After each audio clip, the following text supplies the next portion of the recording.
The Las Vegas Raiders spin a grip this offseason, but just because the team is 2-4 doesn't mean it's time to panic and make a big trade at the deadline. Raider fans are complaining about the defense because of their ranking and the big leads they gave up, but the defense got the offensive ball back with the chance to win in all of their losses so far.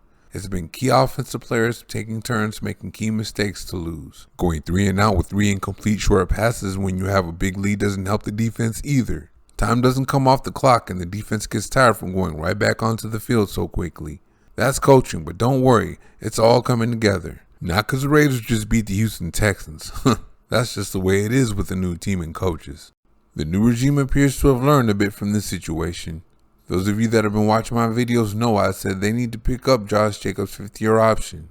I didn't just hop on the bandwagon. Either way, they declined it and devalued him even further. They drafted 2 running backs and brought in Brandon Bolden, who has to be the most unaccomplished 10-year running back in the NFL history to possibly still plant him in the starting lineup. Bolden didn't play in the preseason while Jacobs took snaps in the team's first preseason game. But Jacobs looked too good, so he didn't play the rest of the preseason. Then after he won the starting job, McDaniels just didn't get him the ball enough the first few games.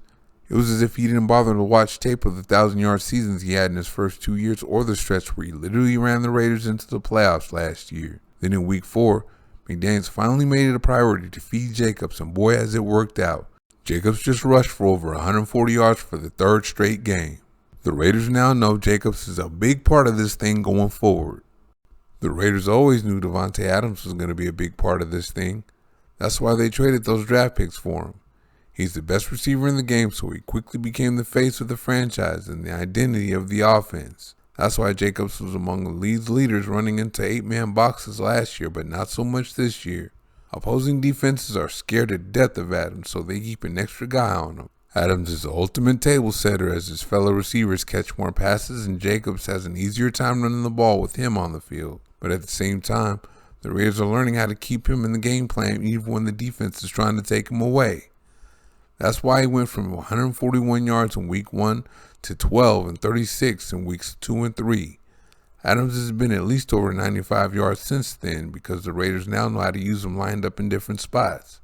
There are certain routes he can run out of certain formations that he can beat 2 guys just as easily as he can beat 1. That stutter go in Kansas City was just one of them. I've been hearing some stupidity on Twitter about trading tight end Darren Waller lately. Y'all got him all kinds of twisted. Who's the best tight end in the NFL? Alright, I'll admit that's Travis Kelce of the Kansas City Chiefs. But who's the most dangerous tight end for one play? That's Darren Waller. He's the one tight end in this league that can score from anywhere on the field.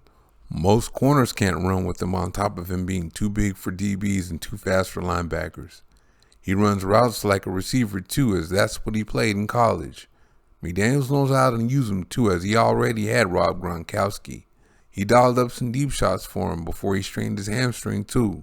Carr just happened to underthrow one that got intercepted and Waller dropped one trying to one-hand it, but Carr to Waller is going to be just fine. It doesn't go back to college like Carr to Adams, but it's the longest running connection Carr has in the NFL. All Carr and Waller have to do is get their connection down with the McDaniels system, and they will, as Waller should be back this week. The defense is going to be fine too. I know they haven't been great, but give them credit for getting the offense the ball back with a chance to win in every loss they have. How about the way they closed out Sunday with the pick 6? The run defense has faced guys like Derrick Henry, and they're still ranked number 8 in the NFL. In coverage, Rock Ya-Sin's looked like a lockdown corner. Anthony Averett didn't look as good Sunday as he did before he got hurt, but he'll come around, and Nate Hobbs will be back before you know it. And rushing the passer, we got a Chandler Jones sighting Sunday, with Bilal Nichols also showing up. Don't worry, y'all. It's all coming together. And I'm not saying that just because they beat the Texans. Thank you for watching. See you next time.